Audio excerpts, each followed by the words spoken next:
Гарвардтың білім жүйесі, оқыту жүйесі қалай екен? Оқыту жүйесі мүлдем бөлек деп айта алмаймын, бірақ бір бөлек жері бар. Қандай принциппен тәрбиелеп жатсыз ұлдарыңызды? Біз көбінесе былай қылады екенбіз. Баламен ақылдаспай, оған киім ала саламыз. Қалай ойлайсың деген сөз олар үшін өте маңызды да. Жалпы санадыңыз ба, өзіңіз қанша кітап оқыдыңыз? Шамамен бір 500-ге таяу. Жалпы әлемдегі ғалымдар ата-аналарға кемінде жарты сағат күніне балалармен бірге кітап оқуға кеңес береді.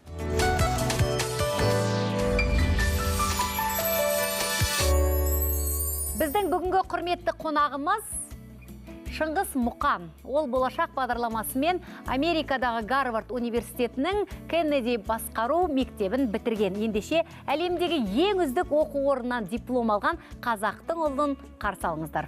Қош келдіңіз. Рахмет. Шыңғыс мырза, Гарвардтың білім жүйесі, оқыту жүйесі қалай екен? Оқыту жүйесі мүлдем бөлек деп айта алмаймын, бірақ бір бөлек жері бар. Ал? Оның бөлек бірінші жері ол жердегі профессорлар. Олардың көбі өзінің кәсіби сыйлықтардың болмаса Нобель сияқты сыйлықтардың иегері. Екінші бөлек жері халықаралық қауымдастық, халықаралық сондағы студенттер. Мәселен, біздің топтың өзінде 70-тің үстінде елден келіп студенттер оқыды. Демек, бүкіл әлемнің жастары, студенттері келіп өздерінің тәжірибелерін сол университетке алып келеді және бір-бірімен бөліседі. Демек, студенттер тек қана мұғалімдерден, профессорлардан үйренбейді, сол ортадан үйренеді. Шет елде болған көп біздің отандастарымыз әдетте қайтқысы келмей жатады. Сізде сондай сезім болды ма? Менің ойымша, ондай сезім көп адамда болады деймін. Себебі тек шетелде айтпай-ақ қояйық. Бір елдің ішін айтайық, Қазақстанда айтайық. Ал? Мәселен, Арқалықта өмір сүріп, сонда 11-ші класты бітіріп, Астанаға келіп, студент болып, келіп, осы жерде 3-4 жыл тұрған жас, ертең Арқалыққа барған соң Астананы сағынады ғой. Несін сағынады Астананы? Астананың адамдарын сағынады, мынандай инфрақұрылымды сағынады, ортаны сағынады. Сол сияқты ол тек мәселен ауылдан қалаға келген адам. Болмаса қаладан ауылға барған адам. Сондықтан өмір деңгейлері әрине әртүрлі болады. Сондықтан бұл қалыпты жағдай деп ойлаймын. Сондықтан әр жердің өзінің жақсы жері бар, әр жердің өзінің сәл сыни көзқараспен қарайтын жері бар. Гарвардта оқу қиын ба жалпы? Оқуға түсу? Гарвардқа түсу қиын, оқу қатты қиын деп айта алмаймын. Сіз қалай түстіңіз? Түсудің бірнеше құжаттары бар. Ең біріншісі, тілдік емтихан тапсырасыз, TOEFL немесе IELTS деген. Мәселен, мен IELTS-ті тапсырып 8 балл алдым, түсу деңгейі 7 балл. Сондықтан 2-3 шығарма жазасыз. Онда шығарманы былай жазасыз. Бірінші шығарма. Сіз Гарвардқа тапсырардай өмірде не істедіңіз? Сіздің тарихыңызды көргісі келеді, қандай адам екеніңізді. Сіз Гарвардқа түскен жағдайда не істейсіз? Не үшін керек сізге?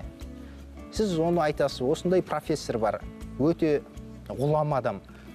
Сол кісінің алдын көріп сабағын алсам деп едім.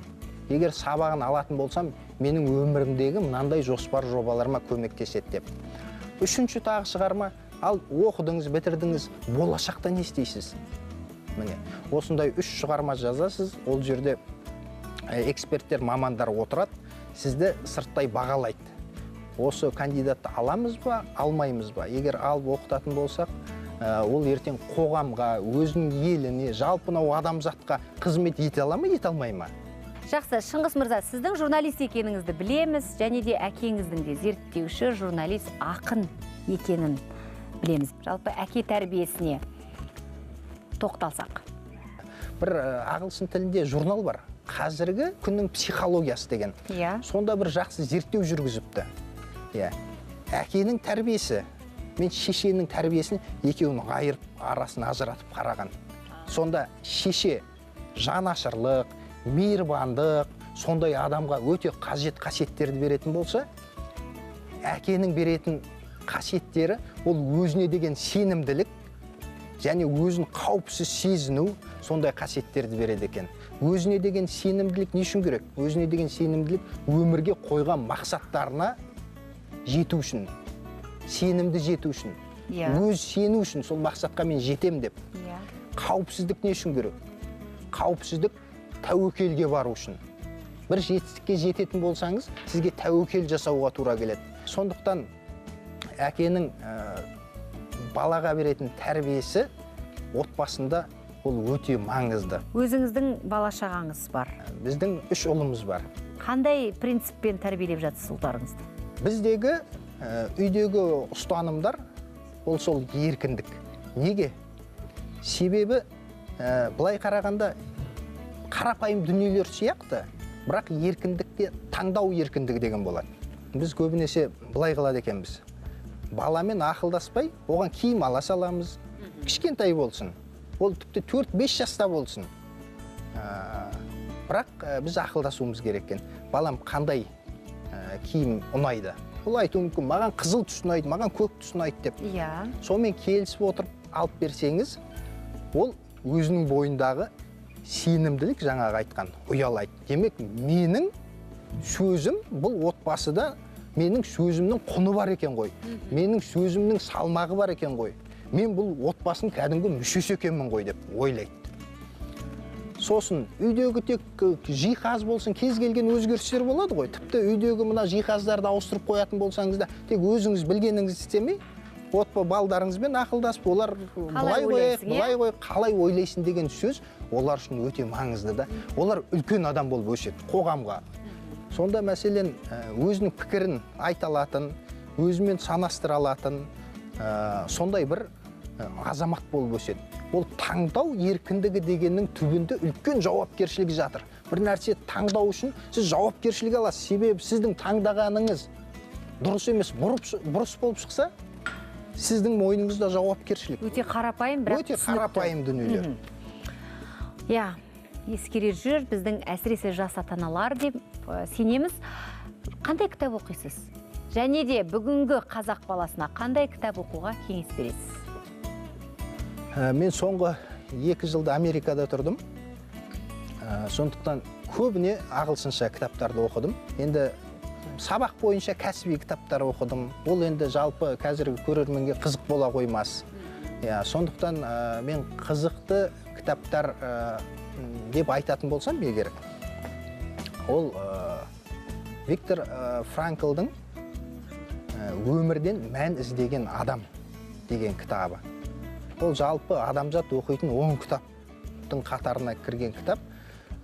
Қазір адамдарда мақсатсыздық деген ауру бар. Адамдар өмірдің мәнін жете білмей, не үшін өмір сүріп жүргенін білмесе, өмір сүруде қиын, бір нәрсеге жолының болу да қиын, жоспарда жүрмейді, сондай. Сондықтан жаңағы кітап жалпы адамға өзінің мәнін, не үшін өмір сүріп жүрмін деген сұраққа жауап тауып береді. Біздің көрермендерімізге түсінікті болу үшін тақтаға оқуға кеңес беретін кітаптарыңыздың тізімін жазып берейін ба? Жазып бере аласыз ба? Әрине. Жалпы санадыңыз ба, өзіңіз қанша кітап оқыдыңыз? Мен саным білмеймін, бірақ шамамен бір 500-ге таяу. Жақсы, сонымен Шыңғыс мырза біздің жас оқырмандарға қандай кітап оқуға кеңес береді екен? Мен ең бірінші, мен шетелдің авторларын айтпай тұрып, ең бірінші мен өзіміздің ұлттық авторларды, ұлттық жазушыларды, ақындардан бастайық. Жақсы. Ең бірінші, әрине, Абай атамыздың қара сөздері. Екінші айтар едім, Мағжан Жұмабаевтың поэзиясы. Енді бұл балалар мен ата-аналарға арналған бағдарлама ғой. Жалпы әлемдегі ғалымдар ата-аналарға кемінде жарты сағат күніне балалармен бірге кітап оқуға кеңес береді. Міне. Жарты сағат. Сосын келесі кітап Жүсіпбек Аймауытовтың Ақ білегін. және Әуезовтің мәселен қараш оқиғасын кеңес беремісінде үлкен құндылықтар бар. Ары қарай Хемингуэйдің «Шал мен теңіз». Бұл шығарма өте қызық, және қазақшаға аударылған. Бір шал, Сантьяго деген ақсақал, теңізге шығады балық аулайын деп. Дауыл тұрады, жел тұрады, 80 бірнеше күн балық түспеген ол шалға. Бірақ бір үлкен балық ұстап алады. Ол балықтың үлкендігі сонша өзін қайығына сала алмайды. Сонымен ана шалдың жігері, мәселен, ай осы шал өліп қалады-ау, ай мынадан енді мына толқыннан аман шықпайды-ау деп отырасыз, кейіпкердің ішіне кіріп алды. Сосын Әбіш Кекілбаевтың «Шыңырау». Бұндағы кейіпкердің анау психологиясы, жалпы бір кәсіпті меңгеріп, сол кәсіптің түбіне түсу, сол кәсіптің ізінде тіпті құрбан болу, міне осы «Шыңыраудан» білігі ол. Жалпы кәсіпке баулу мақсатында балаларға жақсы әсер етеді деп ойлаймын. Енді шетелдің авторларына келетін болсақ, жаңа Виктор Франклдың «Өмірден мән іздеген» адамын айттым. «Өмірден мән» деп жаза салайын. Сосын Стивен Ковей деген кісі бар, қайтыс болды. Ол кісі негізі америкалық жазушы, автор. «Жасампаз жандардың 7 дағдысы». Қазір ұлттық аударма бюросы, Рауан Кенжехан бауырымыз басқаратын, сол ұлттық бюро аударып жатыр осы кітапты. Гогольдің кітабын, мәселен, Гогольдің «Мертвые души» деген өлі жандар. Былай қараған кезде өте қызық кітап. Қазір сол өмірдегі алаяқтарды көрсетеді. Сосын ең соңғы кітап жаза салайын. Джордж Оруэллдің 1984 деген кітабы бар. Бұл классикалық кітап болып табылады. Психология деп қалдыңыз жаңа алдында. Жалпы қазір психологиялық кітаптар бір сәнге айналғандай. Сіз өзіңіз оқисыз ба? Мен психология туралы көптеген кітапты оқып шыққам. Тіпті мәселен Франклдың кітабының өзі бұл психологиялық кітап.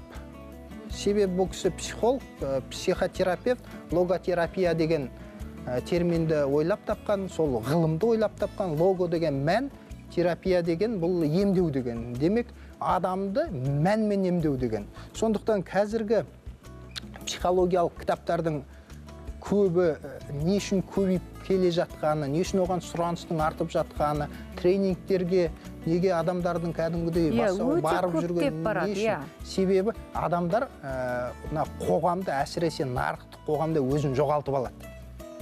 Не істеп, не қойып жүргенін білмей қалады. Сондықтан өзін іздейді адамдар. Ол түсінікті жағдай. Жұмыссыз қалу мүмкін, әртүрлі отбасыдағы кикілжің болуы мүмкін. Адамдар өзін іздейді. Адамдар жанына дауа іздейді. Бәрекелді, рахмет сізге. Құрметті орныңызға жайғасыңыз. Енді мынау күні кеше елбасының ұлы даланың 7 қыраты мақаласы жарық көрді. Бұл мақаланың біз үшін, болашақ ұрпақ үшін маңызын айтып берсеңіз. Тарих жалпы бүгінімізге қалай әсер ете алады? Тарих дегеніміз жалпы өтіп кеткен шақ қой, өткен нәрсе. Ол бізге келіп, болашағымызды, қазірімізді қалай жөндеп береді, болашағымызға қалай бағдар береді. Сол тұрғыдан келген кезде тарихтың қазірге қызметі, функциясы екеуін айтып берейін. Біріншісі үйрену, тәлім. Демек, тарихтан тәлім алу. Адам өзінің өмірінен де тәлім алады. Бір жыл бұрын мынандай қателік жасадым, мен де оны жасамайым. Демек, тарихтың бірінші функциясы ол тәлім. Егер сол тәлімді ала алсақ, тарих бүгінге қызмет етеді, ертеңгі болашағымызға әсер етеді. Екінші қызметі менің ойымша өткендегі тарихтағы құндылықтарымыз қазірге материалдық жағынан қызмет ету керек деп ойлаймын. Ол не үшін? Мәселен, елбасының мақаласында аттарды, жылқыларды анау қазіргі қазақ даласында ең бірінші қолға үйретілгені жазды. Шынында да солай. Бүкіл әлем мойындап отыр. Оның соңғы зерттеу Вашингтон университетінде соны жаңа ДНК-ларына қарап солай екені анықталды. Ең алғашқы жылқылар адамзат тарихында осы Астанадан бір 100 шақырымдай жерде Бодай деген қорымда, Бодай деген ауылда сол жерлерден табылған. Біздің заманымызға дейінгі 3500 жыл. Ол жалпы адамзаттың алғашқы транспорты, алғашқы көлігі. Ол табиғи көлік. Табиғи көлік. Жылқының өзін айтайық, алайық. Біз осыны қалай қазіргі қоғамға жұмыс жасата аламыз? Мәселен, жылқы бізде қолға үйретілді ме? Демек, Қазақстан жылқы индустриясы жолға қойылу керек. Қалай? Жылқы туралы мықты конференциялар, жылқыны будандастыру, жылқыға байланысты үлкен жарыстар, мәселен, әлемдегі жылқыға қатысты жарыстарына Дубайда өтіп жатады. Ұлыбританияда өтіп жатады. Бұған бүкіл әлемнің жылқы құмар адамдары барады. Сол сияқты жылқының орталығын айналдыру керек. Біздің тарихымыз бар ғой. Сосын елбасы мақаласында түлпан жөнінде айтты. Түлпан гүлдері жөнінде. Шынында да осы даладан кеткен гүл. Бірақ қазір Қазақстан сол түлпан гүлі, сол индустрияға бір ойыншы ма? Мәселен, сол түлпан гүлін сату арқылы қазіргі Қазақстан ақша тауып отыр ма? Жоқ, тауып отырған жоқ. Көрдіңіз ба? Сондықтан қазір Голландия әлемдегі бүкіл гүлмен қамтамасыз етіп отырған елдердің бірі. Сондықтан сол бар ма? Сол барымызды шыға бағалап, қазіргі нарыққа енгізуіміз керек. Демек, Голландияның түлпанның туған жері Голландия емес, бірақ олар әлемдік лидерге айналды. Жаңа гүл сату бойынша. Сол сияқты бар нәрсемізбен тек мақтаныш үшін емес, қазірімізге қызмет етуді ұйымдастыра алсақ, өз кәдемізге жараса дейсіз ғой. Сонда ғана тарих бізге қызмет етеді. Жақсы, Шыңғыс мырза, тұшымды сұхбат, құнды ойларыңыз үшін бағдарлама атынан, өз атынан алғысымды білдіремін. Барлық алға қойған мақсат жоспарларыңыз орындала берсін.